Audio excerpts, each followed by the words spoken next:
पाकिस्तान के वज़ीर-ए-आज़म डायलॉग की बात कर रहे हैं, अमन की बात कर रहे हैं। भारत के वज़ीर-ए-आज़म मुसलसल धमकी आमेज रवैया अख्तियार किए हुए हैं। जो कंट्रीज पाकिस्तान के साथ कनेक्टेड है उनको जी इंडिया काउंटर करने के मूड में नजर आ रहे हैं। इंडिया जो है वो तकरीबन 1500 किलोमीटर जो रेंज वाला LACM क्रूज मिसाइल जो है वो दे रहा है ग्रीस को, ताकि वो तुर्की के जो एडवांस S-400 डिफेंस बैटरीज हैं उनको डैमेज कर सके। टर्की और तैयब एर्दोगान के लिए एक बहुत बड़ी परेशानी पैदा हो चुकी है और वो बहुत ज्यादा इस वक्त एक ऐसे शिकंजे में फंस चुके हैं तैयब एर्दोगान, जिससे वो कैसे निकलेंगे। ग्रीस को एक मिसाइल दिया जिसकी रेंज 1500 किलोमीटर है और कह रहे हैं कि अगर ग्रीस ये टर्की पे चला देगा तो टर्की का जो S-400 है वो उसकी बैटरी जो है डिस्ट्रॉय हो जाएगी। इस मिसाइल को वो अपने रफाल में भी इंटीग्रेट कर सकते हैं, वो अपने F-16 में भी इंटीग्रेट कर सकते हैं। इसके कारण टर्की और भी डराता है। वो कहते हैं कि जनाब ये जो S-400 सिस्टम है जो तुर्की के पास है, इसको हम तबाह करवा सकते हैं, तुर्की का नुकसान करवा सकते हैं अगर हम ग्रीस को वेपन्स दें। कि चीन के अलावा तुर्की और अजरबैजान वो ममालिक थे जिन्होंने भारत के मुकाबले में पाकिस्तान की खुलकर हिमायत का ऐलान किया था और इसी वजह से ये दोनों ममालिक भारत में नफरत और बॉयकॉट मुहिम का सामना कर रहे हैं। इसके साथ साथ नरेंद्र मोदी ने साइप्रस का दौरा करके भी तैयब एर्दोगान को खुल्लम खुल्ला धमकाया कि वो कश्मीर का जिक्र छोड़ दे वरना हम साइप्रस को। इंडियन हुकूमत है वो समझती है कि हमें अब एर्दोगान को टफ टाइम देना है और ये मिसाइल ऐसी है टर्की में उनके एयर बेसेस, उनके नेवल बेसेस, उनके S-400 सिस्टम्स सबको टारगेट कर सकती है। और वो कह रहे हैं कि ये तैयब एर्दोगान ने जो हमारे दुश्मन यानी इंडिया के दुश्मन पाकिस्तान का साथ दिया है तो हम इनको मजा चखाते हैं। हेलो दोस्तों मोदी जी ने तुर्की को नष्ट करने के लिए, पूरी तरह से खत्म करने के लिए ग्रीस में एक नया जाल बिछा दिया है।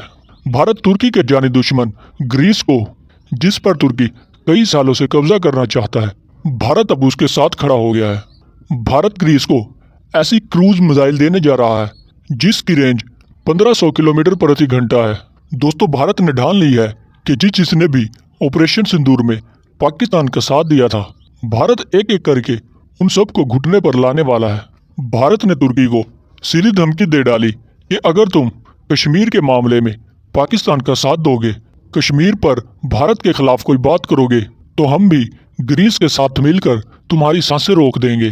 तुर्की ग्रीस को अपने S-400 का जो घमंड दिखा रहा है, भारत उसको अब चूर चूर करने वाला है। अब तुर्की ये सोच रहा है कि मैंने पाकिस्तान का साथ देकर बहुत बड़ी गलती कर दी, अब भारत हमें कभी भी माफ नहीं करेगा, अब भारत हमें कभी नहीं छोड़ेगा। भारत की जानिब से टर्की के ऊपर एक के बाद एक जो है मुसीबतों का पहाड़ तोड़ा जा रहा है। भारत ने टर्की के गिर्द अपना घेरा जो है बड़ा टाइट कर लिया है। आज भारत की जानिब से ग्रीस को एक मिसाइल बेचा गया है जिसकी रेंज 1500 किलोमीटर बताई जाती है और ये सिर्फ और सिर्फ टर्की को परेशान करने के लिए बेचा जा रहा है। टर्की का S-400 सिस्टम को डिस्ट्रॉय करने की बात की जा रही है। भारत और टर्की के जो रिलेशनशिप है वो ऑपरेशन सिंदूर के बाद हमें बिगड़ते नजर आ रहे हैं, जब टर्की जो है पाकिस्तान के साथ खड़ा है। इसके साथ साथ नरेंद्र मोदी ने साइप्रस का दौरा करके भी तैयब एर्दोगान को खुल्लम खुल्ला धमकाया कि वो कश्मीर का जिक्र छोड़ दे वरना हम साइप्रस को यूनाइटेड नेशन में लेके जाएंगे। ये बहुत बड़ी डेवलपमेंट देखा जाए तो इंडिया की फॉरेन पॉलिसी इस दफा जो है हमें बहुत ज्यादा एग्रेसिव नजर आ रही है, जो कि खुद को भी डिफेंड करना जानते हो। इसके साथ साथ जो कंट्रीज पाकिस्तान के साथ कनेक्टेड है उनको जी इंडिया काउंटर करने के मूड में नजर आ रहा है। इंडिया यूरोप को एक्सेप्ट करता है लेकिन टर्की को माइनस करता है। इसी तरह साउथ एशिया का लीडर बनना चाहता है लेकिन पाकिस्तान को माइनस करता नजर आ रहा है। और हथियार बेचना स्ट्रॉन्ग कंट्रीज की निशानी होती है। इंडिया ने इससे पहले आर्मीनिया को, ग्रीस को, फिलीपाइंस को अपने हथियार बेचे हैं और इंडिया की जो वेपन मार्केट है ना, ये दिन ब दिन जो है तरक्की करती जा रही है। और इंडिया एक ऐसा फुटप्रिंट दुनिया को दिखाना चाहता है जिसमें वो अपनी कैपेबिलिटी शो कराना चाहता है कि अगर हम हथियार खरीदते हैं तो हम हथियार बनाना और बेचना भी जानते हैं। इंडिया इस वक्त हथियार बेच रहा है और टर्की के खिलाफ बेच रहा है। टर्की टर्की को बाइकआउट भी कर रहा है। ऑलरेडी टर्की के बिस्किट से लेके एयरप्लेन तक का बाइकआउट कर चुका है। टर्की की टूरिज्म जो है वो फॉल कर चुकी है। टर्की के जो साथ जो एजुकेशनल एमओयू साइन किए थे इंडिया ने, उसका भी बाइकआउट कर दिया। अब जो है टर्की के जो अगेंस्ट कंट्रीज है भारत उनको सपोर्ट करेगा। भारत इस मिशन में कितना कामयाब होता है, अवाम की तरफ बढ़ते हैं, जानते हैं। पाकिस्तान और तुर्की के जो ताल्लुकात हैं वो माशाल्लाह पहले भी ठीक थे और अब भी काफी बेहतर हैं।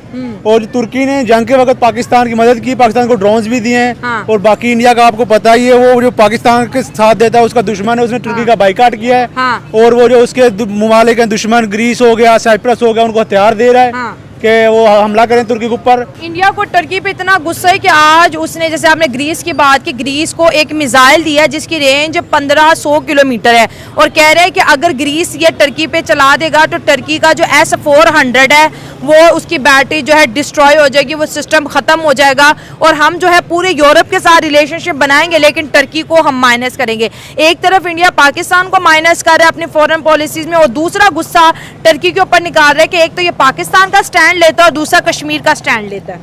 जी मेरा ख्याल है इंडिया जो मर्जी कर ले, अगर तुर्की ने हमारा कमजोर हालात में साथ दिया तो हम भी उनका साथ देंगे। क्या अगर कश्मीर के मामले की बात करें तो जब जब कश्मीर का जिक्र होता है तो टर्की यूनाइटेड नेशन में पाकिस्तान के साथ खड़ा रहता है।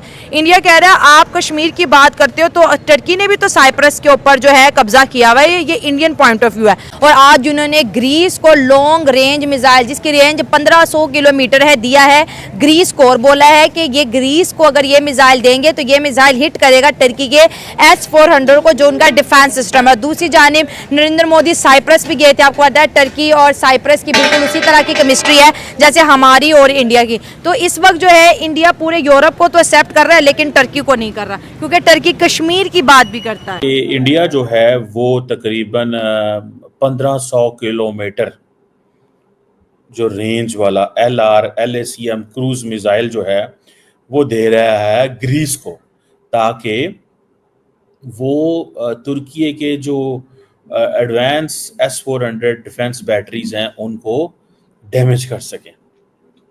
अब ये ज़रा थोड़ी सी स्टोरी समझने वाली है, इट्स एन इंटरेस्टिंग थिंग।